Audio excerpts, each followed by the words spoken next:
Thank you, but I must get to work.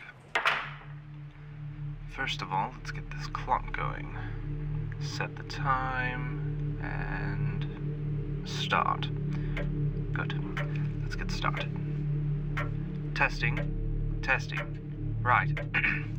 My name is Stefan Eriksson, and I am the head archivist of the Aion Foundation. We are a government-funded department whose main task is the collection, research, documentation, and organization of anomalous and esoteric incidents and objects. I have recently been promoted by head of foundation Anthony Marcus to replace previous head archivist David Wilford. I had no plans of filling his position anytime soon, as I've only worked for the Aion Foundation for 5 years, but David asked for me to succeed him personally as he wanted to retire. I have also recently hired an old friend of mine, Ms. Eloise Adams, as my assistant. I met her in the Foundation's library and worked with her on many cases. As my first act of head archivist, I have ordered the construction of a new archival vault, as I have deemed the current vault to be outdated and too small. My other reason for this order is the amount of accounts we receive has spiked in the past 3 years for reasons unknown. As for the new purpose of the retired vault, I will be using it to store audio recordings of all accounts for easier access, as having to browse through individually packaged, sealed, and fireproof paper files is rather time-consuming and increases wear on the original documents.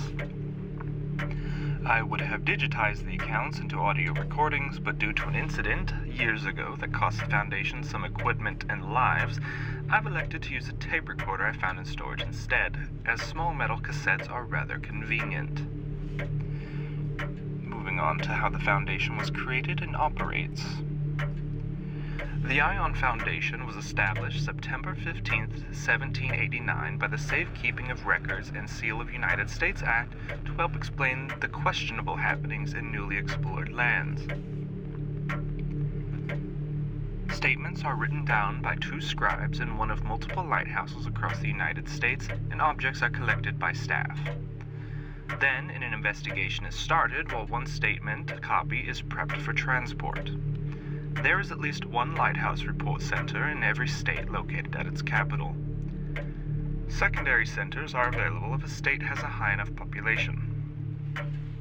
Statements and objects are then transported from Lighthouse to the Aion Foundation weekly via privately owned Milwaukee Roads Class F7 steam locomotives, as they are analog systems. Statements are then moved to the Foundation's library, and once an investigation is complete, the file is sent from the library to the head archivist for archival, and the other copy at the lighthouse is incinerated. Objects are offloaded and sent to Foundation storage. Many theorize that we contain entities and objects on multiple sites across the world. That, however, is quite simply not the case. Though we do possess multiple incident report sites across the United States, we only collect objects and information. Trying to gather entities is another issue entirely. Normally, we get reports of objects or circumstances, but when we get reports of an entity, they're either untraceable or far too big to capture.